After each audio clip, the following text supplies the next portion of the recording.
Ladies and gentlemen in the gallery, my fellow citizens, magandang hapon po sa inyong lahat.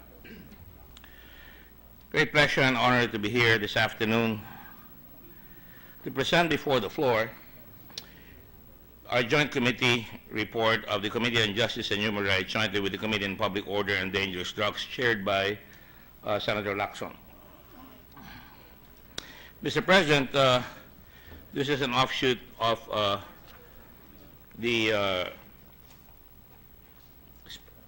resolutions or the filed by Senators De Lima and later on by Senator Trillanes on the matter of extrajudicial killings. And I quote, a resolution directing the Senate Committee on Justice and Human Rights to investigate in aid of legislation the recent rampant extrajudicial killings and summary executions of suspected criminals, to strengthen the mechanisms of accountability of law enforcers, and to institute corrective legislative measures to ensure full respect for basic human rights, especially the right to life. That is the title of the resolution. That is the framework upon which the committee, later on, which succeeded Senator De Lima, embarked on its mission to investigate. Later on, another resolution will be filed after presenting a witness that had no affidavit, Mr. Bato, filed by Senator Trillanes, and it says under 151, resolution urging the Senate Committee on Justice and Human Rights to conduct an inquiry in aid of legislation on the alleged extrajudicial or summary killings purportedly committed by the Davao Death Squad with the intention of coming up with remedial legislation to ensure the protection of the people's basic human rights and their rights to life and the observance of due process of law in the government's conduct of its campaign against terrorism, drugs, and street crimes. Acting on that, Mr. President, there were 6 hearings conducted by your committee. The first 3 hearings were conducted by and under the supervision of Chairman, at that time, the Honorable Senator Laila De Lima. After 3 hearings, a change was undertaken, and reluctantly, I accepted the committee chairmanship of the Committee on Justice after Senator De Lima was removed in a reorganization of the committee. The only person I recommended in that committee, Mr. President, and it was a request upon those who were asking me to do so, and I said reluctantly I accepted, was to include Senator De Lima as a member of that committee. There was no other recommendation made by this representation at that time, and I just want to remind the body that that was my only move when I accepted it, my only request, so that the credibility of the Senate will not be stained by partisanship. Having said that, Mr. President, we embarked, as I said, on 6 hearings. And let me just say that in my executive summary, I said, kinakailangan mapuksa ng gobyerno ang patuloy na paglaganap ng patayan sa ating bansa sa kasalukuyan at sa mga nagdaang taon. Kailangan alam natin, mga Pilipino at pati na ng buong mundo, na tayo ay may pagpapahalaga sa buhay at dignidad ng sinumang tao at may mabilis na katarungan para sa lahat. Sa ganitong paraan, may babalik ng tao ang tiwala at kumpiyansa nito sa pulis at sa gobyerno. Quote unquote, Mr. President. Now, Mr. President, I do not have a prepared text. I was just told that I could sponsor it today, so pardon me if I deliver this extemporaneously, which has been the usual thing coming from the heart. And having had 6 hearings, after knowing what has happened, we will deliver that as I present it. Mr. President, we were called upon to investigate whether indeed there were rampant and, killings in the country. And indeed, we said yes. But we went the extra mile. Is there a state-sponsored killing? And if we're to look at that, we have to look for evidence to show that there was testimony to show either that President Duterte or General Bato or the Department of Local Government had given orders verbally to some people in the department or among the police forces or among any other group that they're ordering it as a matter of policy. Second, Mr. President, there was no presentation on the part of those who presented the witnesses. And I will say this. When we took over, Mr. President, we did not miss a beat. There was a scheduled hearing, and we continued on with the hearings. We did not postpone. That is a matter of record. We continued with Mr. Matubato. And for the record, Mr. President, Senator De Lima, when she started the hearings, called on some witnesses allegedly coming from the Commission on Human Rights, or coming from the Human Rights. And after 2 testimonies were given, immediately she went into calling a new witness, in spite of the fact that there were others in the Commission on Human Rights, supposedly witnesses. And when we studied the affidavit, they were all witnesses to killings, Mr. President. There was no proof, no scintillo evidence to show that there were orders made by any member of the government, especially those who make policy, that there was an order to commit extrajudicial killings as a matter of policy. And so we went on with that, Mr. President, and when this representation took over, like I said, we continued with the hearings and presented all the testimonies of people that were invited. In other words, these were the witnesses of Senator De Lima. Initially, they said these were not his witnesses, such as Mr. Batubato, and eventually it was proven, and she would admit later on, that she was presenting it. In fact, Mr. President, Mr. Batubato is no stranger to Senator De Lima, and vice versa. Mr. Batubato was a witness under the Witness Protection Program in 2014, when Secretary De Lima was still Secretary of Justice. And when he left, Secretary De Lima was still there. He left the Witness Protection Program, and as you know, being a former Secretary of Justice yourself, Senator Drilon, you know that the Witness Protection Program requires that the witness be released from being a Witness Protection Program by virtue of a signature showing acquiescence by the Secretary of Justice. Having said that, Mr. President, Senator De Lima was aware that there was a witness such as Mr. Matubato. Having said that, she was also CHR for 2 years, a little bit more than 2 years, and Secretary of Justice for 6 years, or almost 6 years, until she decided to run at the latter part of 2015 when she filed her certificate of candidacy. Having said that, Mr. President, let me just put it this way. We found that tens of thousands of people have been killed every year since 1999.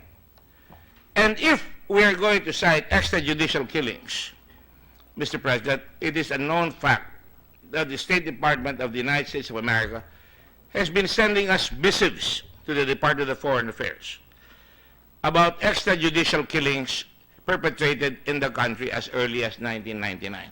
In fact, if you look at the statistics, and that is why the title of this presentation is Killings with Impunity, A Time to Act.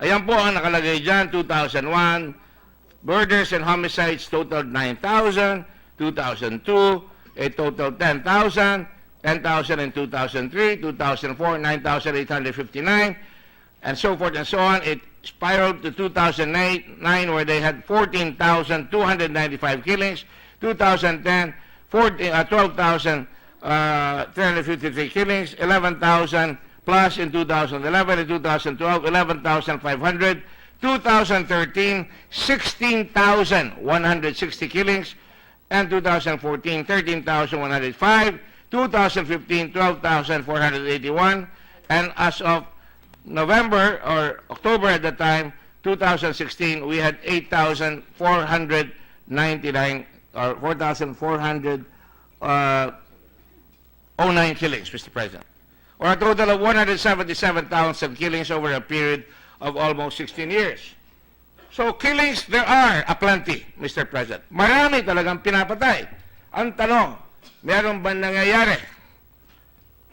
Sari-saring patayan ang ginagawa. Noong araw, panahon pa ni Mr. Marcos, ang sinasabi, meron tinatawag na salvaging. Napakarami po niyan. Wala rin tayo narinig na resulta ng investigasyon.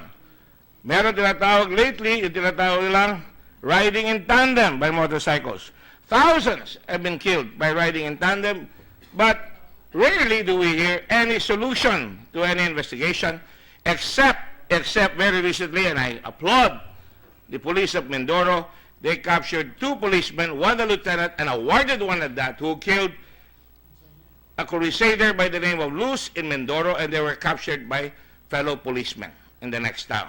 And you can see the Manila Bulletin presentation there showing that motorcycle riding in tandem assailants killed the Citizens Crime Watch Regional Counsel, Ms. Zenaida Luz.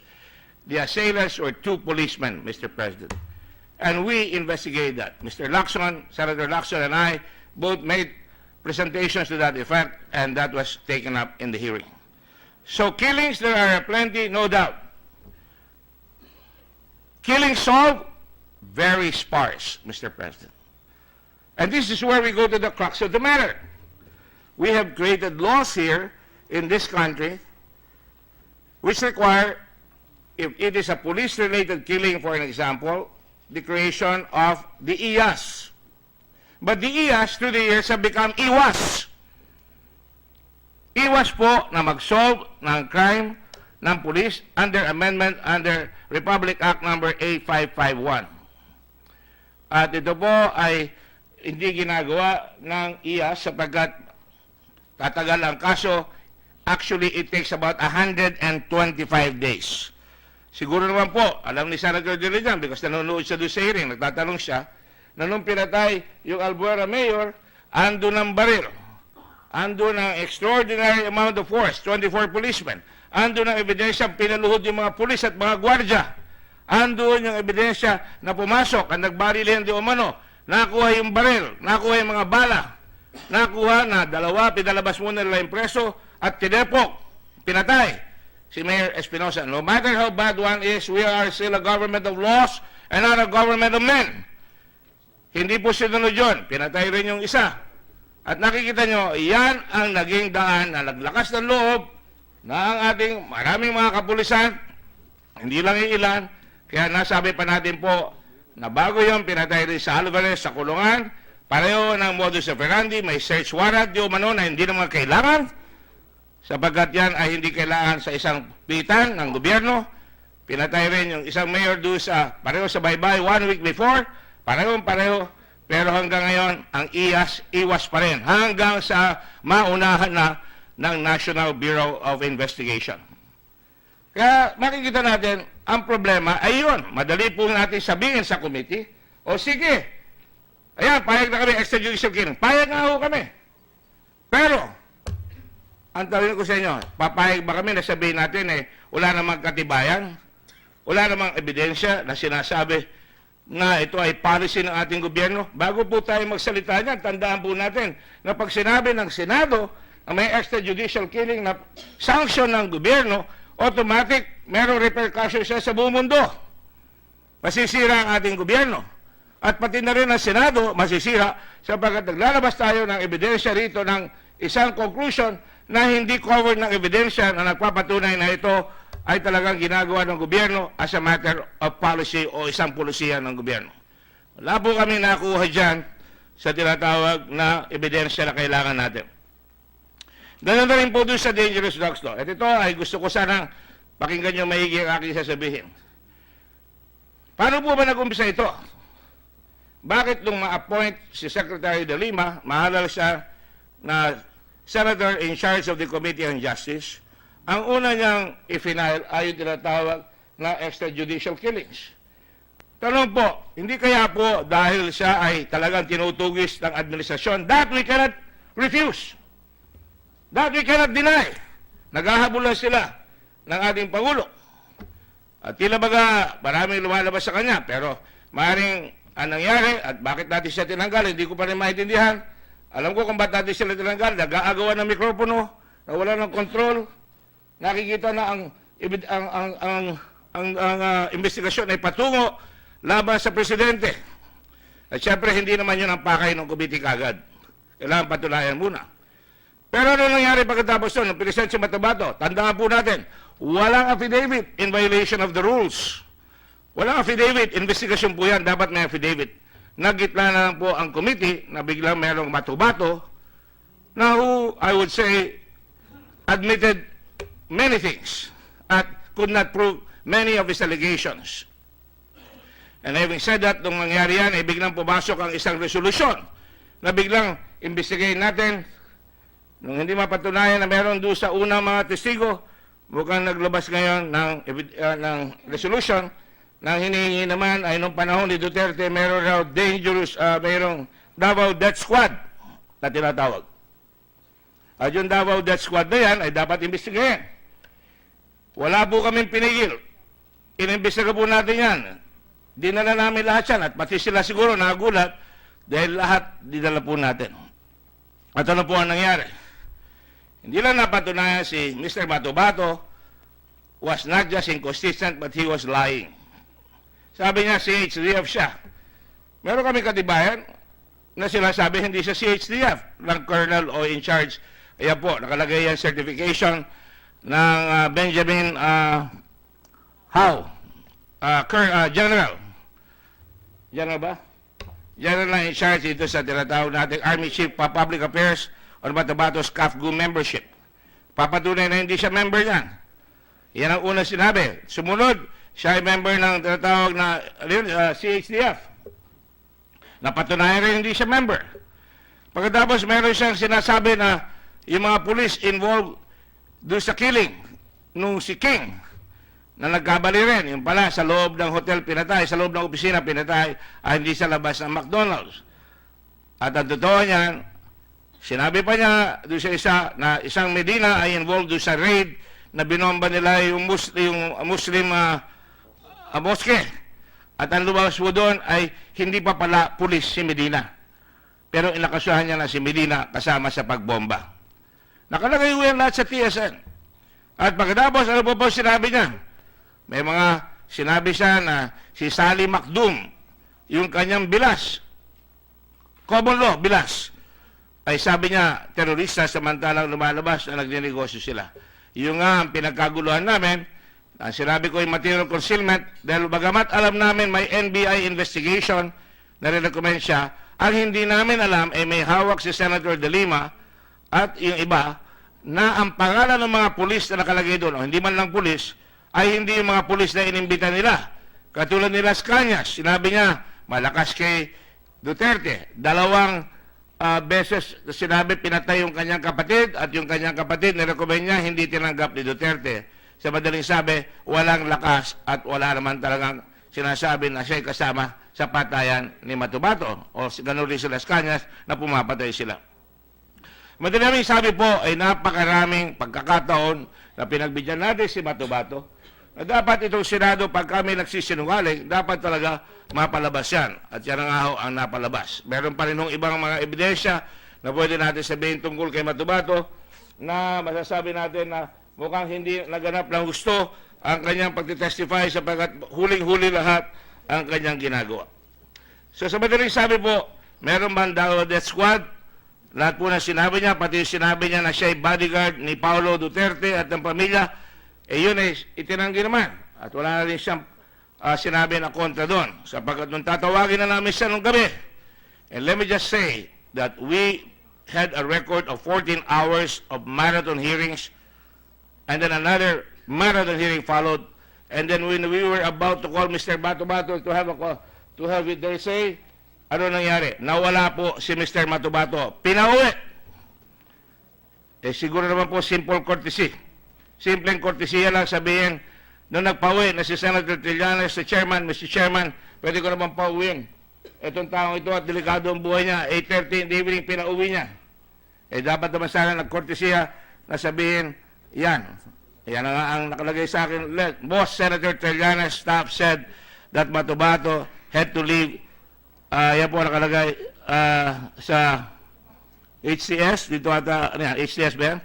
At security won't be, so his security won't be compromised. I told his office we want to finish Davao Police tonight to start with CHR tomorrow, and they understand. Pero wala, umalis si Bato-Bato.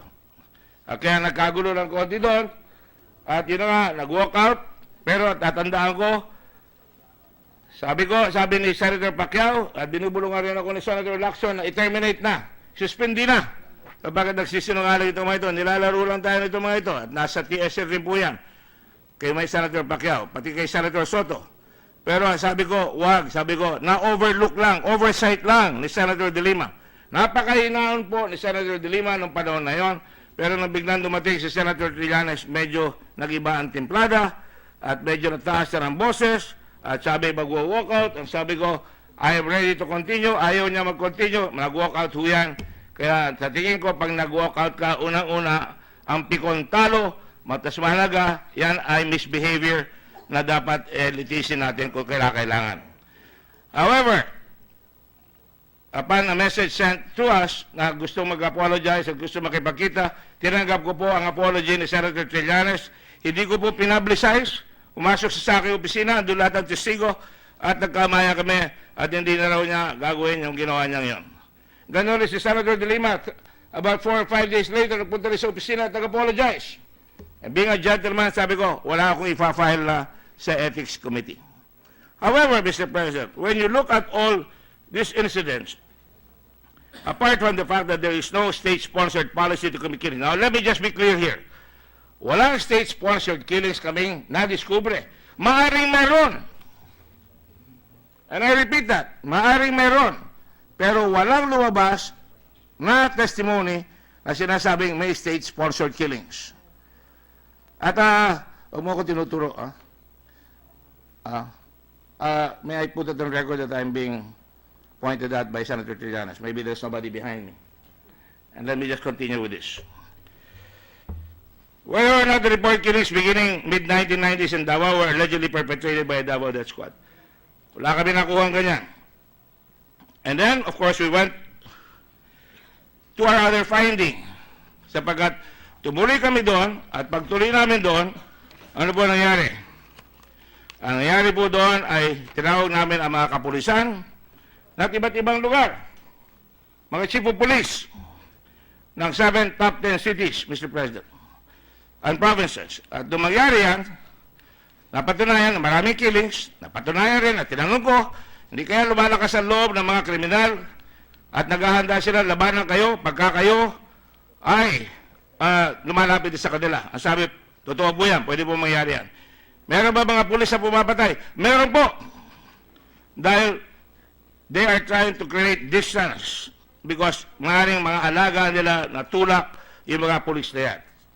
At yan ay hindi naman kaila sa inyo sapagkat ako'y nagsalita dito nung sinabi ko sa pagbubunyag ng Presidente Duterte ng 5 general, sigurado maraming mamamatay dyan sapagkat talagang pipigilin nila lahat yung mga tulak nila at maaaring mamatay ang mga yan dahil ayaw nila na magkaroon ng testigo. Nakita natin ang nangyari sa Leyte, sunod-sunod na patayan yan. Bakit pinapatay? Anong motive? Maaaring may testigo. Narinig yung sinabi ko kay Kerwin mismo. Kasalanan mo ang pagkamatay ng tatay mo. Sabi mo hindi kasama pero ako naniniwala kasama siya. Dahil ako hindi papatayin niya kung walang nalalaman at walang ituturo. At lahat ng kasama mo pinapatay dahil maaaring maituro. 6 na ata ang mga sistema, ang mga kasama niya ang pinatay dahil palagi ko may ituturo. Sa madaling sabi, many killings with impunity to the years after the president have not been resolved by the police. That's our third finding. Leaving our people feeling unprotected, insecure, fearful and cynical about the ability of the police to protect and serve them.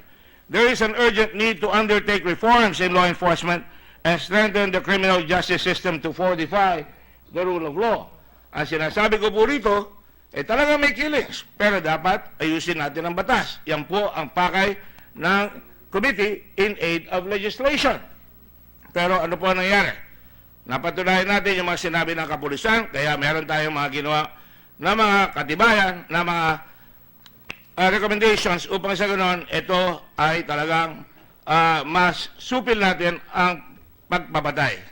Ang masakit lang ng loob ko ay lumalabas na gusto ata ng karamihan ng mga kasama natin kung magkamisan ay ilabas natin na mayroong extrajudicial killing kahit na walang ebidensya. I'm sorry, ilan lang sa mga kasama natin ang sasabi niya. Pero hindi ko po kaya yun eh. Sumumpa po ako bilang abogado. Pinag-aralan po ako na you cannot charge somebody without evidence. Hindi porque gusto natin, yun ang katotohanan. Kailangan mag-present tayo ng ebidensya. Kung hindi mo na i-present ang ebidensya, sorry. Now, it doesn't mean, Mr. President, na porque nag-report kami rito, hindi na namin pwedeng mag-imbestiga uli. Lalo na kung may lalabas na ebidensya na ito, meron kami memorandum circular ni Bato, ni General Bato de la Rosa, na patayin niyo lahat ang pusher.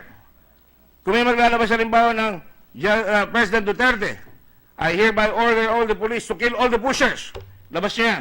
Iimbestigahin po natin yan. Hindi po tayo takot sa mga ganyang bagay. At yan ay hindi ho napatunayan, kaya tayo napapunta rito sa lugar na ito. Now, ito po ang isang gusto natin palabasin dito sa ating recommendations. Unang-una, dito po sa tinatawag nating internal affairs. Kulang na kulang po ata tayo sa mga rekomendasyon na dapat natin ayusin, na dapat pag nagkamit ng kasalanan ng isang kapulisan laban sa taong bayan, tandaan po natin there is such a thing as the social contract theory. The social contract theory is an agreement na dapat pag binigyan mo ng tao ang kapangyarihan over the lives and property of a country called the police, sa Greek, mga tao, or police, dapat, pagka sila nagkamali, dapat mabilis. Hindi kailangan guilt beyond reasonable doubt for administrative hearings. Kailangan pwede silang tanggalin. Pwede silang isuspende upon summary hearing. Pero sa narinig namin noon sa mga investigasyon dito, mukhang pinatatagal at pinapahaba. It takes about 125 days. Ayan po, nakalagay. Bago tapos ang paglilitis ng isang kapulisan na sasakdal sa IAS o sa IAS.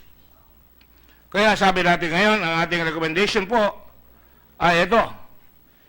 Hindi po ba dapat bigyan na lang natin sila ng 5 araw? Nakita na natin yung baril, nakikita natin yung mga testigo, i-file na kagad at under the law, pwedeng tanggalin ng PNP, Director General o ng Regional Commander ang mga pulis na saliwa o pasaway na pumapatay na wala sa lugar administratively. It doesn't mean that na hindi sila papayla ng criminal case. Mas mahaba yun. Kaya administrative hearing, summary hearing, sabagat ito ay patuloy sa prinsipyo na pagka ikaw ay naging traidor sa iyong sinampahan na proteksyonan at pagsilbihan ng tao, dapat bigyan ka ng mabilis na karampatan aksyon ng gobyerno. We will not be helpless, Mr. President. In fact, Mr. President, this representation, when he's still a mayor, realized that the mayors no longer had absolute control or a lot of control over the police. I even talked to President Aquino at that time, and of course, I know the law, sabi sa Constitution, only one police force, control and supervision shall be in the National Police Force. Pero sabi ko, hindi naman dapat kawawa ang tao dahil lahat maraming ginagawa na katiwalian din ng ibang mga pulis. So ginawa po namin, ako po ay naglabi sa Congress at nalapasok po yung People's Law Enforcement Boards. Pero ano po nangyari? Sinakluban po yan. Walang nangyari. In fact, 88 cases lang in 1 year ang kanilang nilitis. Biro nyo naman nyo, lahat ng plebs meron sa bawat munisipyo or every third municipality or every province or every city. Pero wala nangyayari.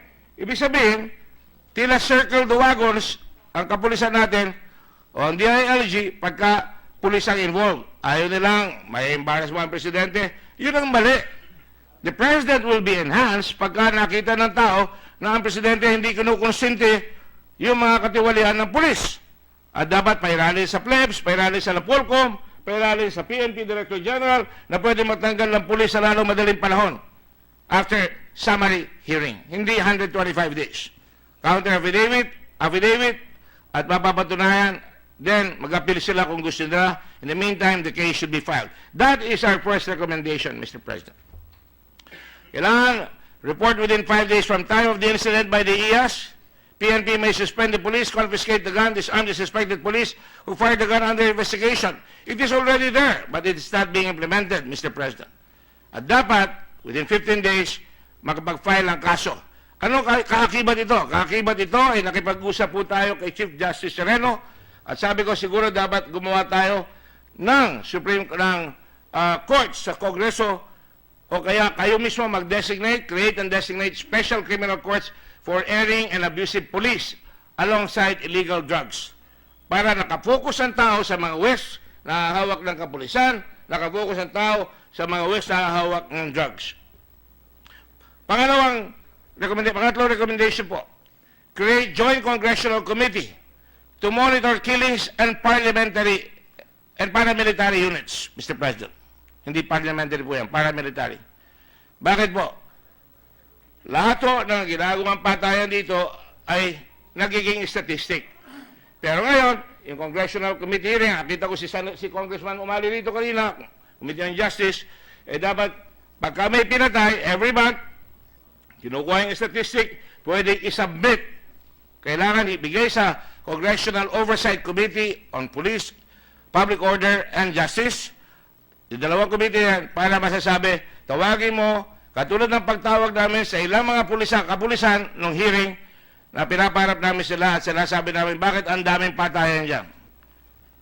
Bakit 200 ang pinatay sa iyong jurisdiction pero wala ka nahuhuli?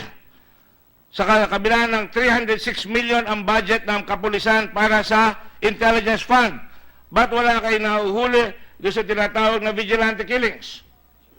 Bakit wala kayo nahuhuli doon sa mga pinapatay na nakakabaron ng patayan ng mga pulis? So that means, hindi na makakalusot yung pwede na o wala magagawa ang citizen. Isinama natin ang executive, ang kapulisan, ang judiciary sa paggawa ng tinatawag na husgado para sa kapulisan at sinama natin ang Kongreso para magtulong at para malaman na ng tao na may gagawing aksyon ang lahat ng hanay ng gobyerno para dito sa mga kasong ito. Malinaw po, ang gusto natin ay sarahan ng pagkakataon na yung killings with impunity ay matigil. At finally, magkaroon tayo at mabigyan natin ng lunas yung daing ng tao na walang kalaban-laban ang tao pagka sila ay pinapatay ang kanilang kamag-anak o pinapatay ang kanilang mahal sa buhay. Pati po plebs, ito po ay nilakad po natin dito at hinihiling natin sa Undersecretary of Local Government Secretary na malagay sa budget nila na magkaroon finally ng budget yung plebs na 100 million for starters this year. Para talaga makakakilos yung plebs at meron na namang another layer na kung sino mauna, pwede lang isolve yung medyo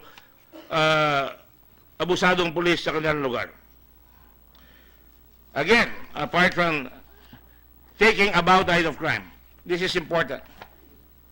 Alam po ninyo, kailangan ang crime dapat kasama ang tao para mapusa. Hindi kaya ng pulis yan. I would be unfair if I were to say the police are only the ones responsible. There's been apathy. Walang pakialam ang tao, patay ng patay, walang pakialam, hindi na nagagalit. Either natatakot o akala nila walang magagawa, walang kalaban-laban, and that is why we came out with plebs, we came out with all these laws, pero hindi pinapahiral. And therefore today, we will add another one. Yung sinasabing riding in tandem. Naku, katakot-takot po yan. Yung dalawang pulis na bumatay kay Miss Luz sa Mindoro. Riding in tandem po yan, nakabonet. Mabuti lang may nakakita at nahabol sila kaagad, kundi hindi nahuli yan, hindi nabaril yung isa doon. Pero ngayon po, para mapuksayan, ang sinasabi po natin, ito yung nabanggit ko na dati dito, nabawasan natin ang pagkakataon makatakbo, yung mga ganyang nakamotorsiklo. Lakihan po natin ang plate number na motorsiklo, ilagay natin sa likod at ilagay natin sa harap. Katulad po niyan, medyo liwanagan dyan ng konti, madilim yung litrato, makikita nyo malaki, hindi naman po pangit, at makikita nyo yung plate number kagad para pag may bumaril, makikita kagad. At kung walang plate number, pwedeng kumpiskahin kagad. Nakafile na po yung bill na yan. At pwedeng i-fine yung may-ari ng motorsiklo. At kung nawala at hindi niya na-report, pwede rin siyang i-fine. Sapagkat pagka may ganyan, magdadalawang isip ang papatay na tao kung gagamit sila ng motorsiklo. Kung lilipat sila sa mga jeep o bus o naman, lakihan natin ang body number ng plate number sa side ng jeep, sa likod ng jeep, sa loob ng jeep, sa harap ng jeep, para hindi makaporma ang papatay at gagamit ng anuman transportation sa pagpatay ng maraming tao. Napakarami na pong taong pinapatay ang riding in tandem, kaya tumataas palagi ang pagpatay. Nakakalusot eh. Impunity. Harap-harapan. Biro nyo, araw na araw papatayin, magkabilang kanan hanggang ngayon. Makailan lang, may mga pinatay na naman. Ang ibig ko po sabihin, kung di tayo kikilos dito sa Kongreso, talagang ang mangyayari sa atin ay para tayong inutil at para tayong takot. Kaya kailangan rin, yung Land Transportation Office, kailangan lahat ng plate number nasa isang file, nandiyan na yan, at kahit na sinong police, detective, NBI, or even the local citizen, kung sabihin ng emergency, provided he says his name and his number, tumawag niya sa LTO, malalaman kung sino may-ari kagad nung ginamit ng motorsiklo sa pagsabi lang ng plate number, kung anong kotse ang ginamit para makailabang kagad ang pulis. You narrow the opportunity upon which criminals can escape using motor vehicles. These are real proposals, Mr. President. Kailangan rin natin ng public information and education. Bakit po? Nakita po natin yung tokhang, hindi ko po sila sabing unconstitutional yun. Napagalaman ng committee, and I will credit Senator De Lima for that, na sinabi niya, walang abogado yung pinapaamin na sila ay drug pusher. Sinundan po natin yan, at sinabi ko, mali yan. Kailangan sasabihan ng tao, bago ka pumirma, meron kang kaparatang o magsalita o tumahimik. Sapagat bawat sabihin mo ay pwedeng gamitin sa iyo sa husgado. At kung wala kang abogado, bibigyan ka ng abogado ng gobyerno bago ka pumirma. Dapat ituro yan sa ating mga paaralan at dapat alam ng bawat mamamayan sapagkat sa ibang bansa, tinuturo yung mga yan, kaya democracy becomes a real democracy. Napapalaban sila sapagkat alam ng gobyerno, alam ng tao kung ano kailangan gawin. People must be part of the process of change. Kailangan sama natin ang Parents Teachers Association. Kung sinasabi ng Presidente maraming apektadong drugs sa barangay, gamitin natin ang mga Parents Teachers Association para makatulong sa labanan sa krimen at para mapuksa rin ang drugs, Mr. President.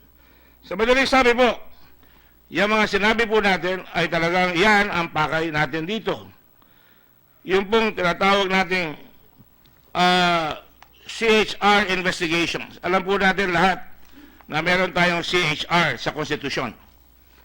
Nakalagay po sa konstitusyon natin na ang CHR ay pwedeng tumawag ng investigasyon, pwedeng mag-contempt, pwedeng mag-recommend ng prosecution. Nasa konstitusyon po yan.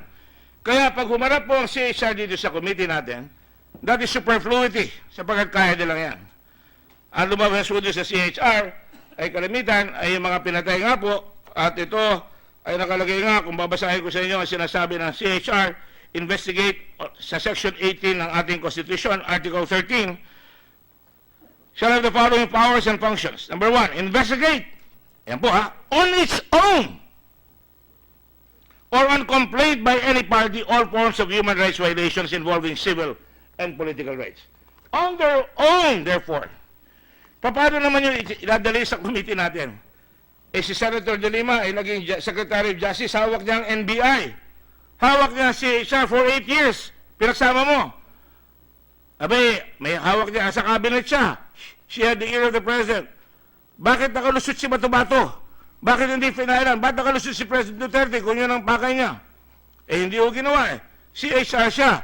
Pwede siya nag-imbestiga. In fact, meron pa isang investigador ng pulis na pinipilit niyang pihitin at bibigyan niya ng aumento na hindi na siya kakasuhan kung babaguhin niya yung kanyang testimony. Yun po, tamang-tama ang pangalan po ng pulis ay ayaw. Ayaw pumayag. Pero ginawa yan 2009. Wala pa po tayo dito sa Senado. So, madaling sabi po, the CHR, on its own motu proprio, or on complaint, by any party, all forms of human rights violations involving civil and political. Adopt its operational guidelines and rules and procedures, and cite for contempt for violations thereof, in accordance with the rules of court. Hindi ko po tinitira ang CHR. Mahusay po yan. O tinawag po rin natin yan. Una, medyo gusto kong respetuhin nila ang Senado sapagkat yung isang kanilang tao doon ay medyo lumabas at naging lapastangan. Pero kami po ng chairman ng CHR, tiga University of the Philippines po yan, ginagala ko rin yan. Hindi kami nagkakaigihan sa lahat na sinasabi, pero we respect one another as gentlemen, which is what we should do as Filipinos. And even if we check the records, he said he respects the committee, he respects what we're trying to do. But we cannot squeeze blood from stone. Kung ano sasabihin ng CHR, dapat sinabi nila yan. Nobody was stopping them. Pinagsalita natin bandang huli si Chairman Gaston, at wala siya sinabi na pwede bang i-present namin. Kung sinabi niya kung may i-present siya, sabihin ko kung may i-present, sige, tuloy natin. Wala siya sinabi. Wala rin sinabi si Senator De Lima i-present yung mga testigo. Kamadaling sabi po, tinapos po namin yung hearing sapagkat ang framework kung saan kami inatasan na gawin ay naando na po. Ginawa namin yan. In fact, they can even grant immunity from prosecution to any person whose testimony or whose possession of documents or other evidence is necessary or convenient to determine the truth in any investigation conducted by it or under the authority. You have 11 powers and functions of the CHR, so much so that they can on their own, sarili nila, kaya nilang lumitis ng mga kaso involving extrajudicial killings. They don't need the Senate. They are a frontline agency. Frontline. Di katulad ng Congress, it is only in aid of legislation. That is why, Mr. President, my brief to the media, my brief to everyone in this country, is to read the report. Andiyan na recommendation. Nagagalit ang tao, imbestiga tayo na imbestiga. Wala tayong report. Kung po ay may report, lahat ng hinawakan ko sa Blue Ribbon noong araw, may report. May batas na pinafile. Ngayon po, may batas po tayo mga pinafile. Nakafile na po yung report ng committee. In fact, I can sponsor it right now if you like. Because that is the job. Under the Committee on Justice, we have already filed the necessary laws that we are recommending. At gagampanan pa yan. 1274, Senate Bill, Police Court Act of 2016. Senate Bill number 1275 is strengthening the IAS Act of 2016 by Senator Gordon. Meron pa po yung iba, yung creation ng courts. At ayun na nga, yung creation ng courts. Meron pa po tayong ifa-file na iba pa. Sa madaling sabi, yan po ang ating nilagay sa abot nating kakayahan. Ngayon, kung hindi po gusto ng ibang kasama natin yan, we will respect their opinion. But please do not call your fellow committee members garbage. You stay within the fold. Pinaghirapan yan. 125 pages ang pinaghirapan. And I can prove, ayan ang bill po, ayan. Ayan ang mga bill, tatlo yan. Meron ba darating pang iba? I'm sorry, upulitin. So sa madaling sabi po, we did our job. It hurts me, and I'm sure it hurts other members of the committee, na ginawa namin ang trabaho namin. Araw-gabi, nagtrabaho kami. Kung hindi natin ma-prove yung gusto natin, hindi tayo parang bata na maglulupisa sa isang sulok at mag-iiyak. Spoiled brat ang tawag doon. So dapat, maging senador tayo true to his form. We call each other gentlemen. We ask, will the gentleman yield? And you can all talk to one another. You don't have to walk out. You can use parliamentary rules to say, Mr. Chairman, may I ask for a minute's recess so we can talk about it? Mr. Chairman, point of order. May we go back to the orders of the day? That was not used. It's either short-sightedness or the lack of, or the ignorance thereof, of knowledge of the rules in the Senate. How to operate in the Senate. Hindi dapat mag-walk out. Hindi dapat magbumura sa labas. Hindi dapat babaguhin yung resulta sa labas. At dapat dito magbago, mag-file tayo ng bill. Maglabas tayo ng bagong ebidensya. Ako po, I'm a team player. I will defend the Senate. Pagka tayo ay tama. I don't take it upon myself as the knight champion of the Senate. But for so long as I'm chairman of the committee, we will defend our work.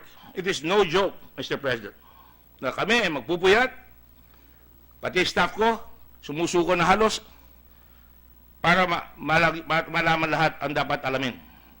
Pero trabaho rin dapat nung nag-aakusa. Hindi kami nag-file ng bill. Ang nag-file ng request for investigation in aid of legislation ay si Senator De Lima at saka si Senator Trillanes. They have all the right to conduct the investigation. Ayoko na magdagdag pa, magkainisan pa. Hindi naman kailangan eh. Pero kaya ko pang dagdagan yan. Pero hindi ko na sasabihin. Pero sabihin ko po sa inyo, Mr. President, this is a sincere act on our part. And to prove to you how sincere we are, you have heard me call the President, do not fall on your own sword, Mr. President. I said that in open hearing. I said that the children are listening. You don't have to make a lot of noise, Mr. President. I've said that time and again, that the President must watch his language, that the President cannot be seen na nagsasalita na patayin ito, patayin nyo. Sabagat, alam naman natin, ang Presidente natin masyadong passionate. Kung minsan may sasabihin, sa susunod na araw, babawiin. Ang sinasabi ko, hindi po pwedeng tatagal yung ganyang panutuntunan ng Pangulo ng ating bansa. Hidalal siya ng maraming tao. Pero hindi po pwedeng sabihin na lamang na kung ano sasabihin niya tapos babawiin sapagkat delikado po yan. I will read in case some of us have not read it yet. And this is the only time I will read here. The dispositive portion, not because I do not like the President, or I like the President. And let me quote, epilogue of the summary, executive summary. A word of caution. Loose lips sink ships. Kung masyadong madaldal tayo nung panahon ng World War I, nasa submarine torpedo attack yung mga barko. Kung masyadong masalita ang Presidente, baka magamit pa sa kanya, laban sa kanya yung sinasabi niya balang araw, kung siya ay dadali sa International Criminal Court. I hope that will not happen because it embarrasses the whole country. Now let me just say this, as a matter of advice, not only to the President but to all of us, and I quote, mahilig tayo mag-quote ng Biblia, ako naman po hindi naman religyoso, pero yung nakikita kong magandang salita ng Panginoon, sasabihin ko dito. Quote, trust in the Lord with all your heart, and lean not on your own understanding. In all your ways, submit to Him, and He will make your paths straight. Proverbs 3.56. Tinitingnan ko po ang ating pastor dito na nakaupo ngayon sa tribuna, na si Senator Villanueva, kung tama po ba yung sinabi ko. Mukhang hindi niya alam, Absent ka ba ng tinuro ng talaga? It's not point, Your Honor. It's chapter and verse. Ayun, Chapter 3 verses. Thank you, Mr. President. Thank you, thank you. Talagang magaling talaga itong pastor natin. Nakorek pa ako. A word of caution to the President is warranted. Isang salita sa ating Presidente ay kailangan natin gawin. While there is no doubt that he has the country's best interest at heart, when he wages war against illegal drugs and criminality, his ways and methodology may not be readily understood and acceptable to all. He thus should seek to epitomize a man of the law, siya ay abogado, and be an exemplary role model. All presidents must be role models in word and in deed. Ayan po, mababasa nyo, sundan nyo lang ako. In word and in deed, leaders raise the values and performance of a people. Now, the President needs to be mindful of his role as head of state and be careful with his words. Avoid inappropriate statements lest they be construed as policies of the state. There may also be accusations of tolerance hurled against him because of the overwhelming support he gives to the police, manifested by his colorful language against drug pushers, may be perceived as a condemnation of the violations of human rights and due process that the police are committing in the guise of putting an end to the drug menace. While the people recognize his fearless naming of generals and prominent personalities, including politicians and judges,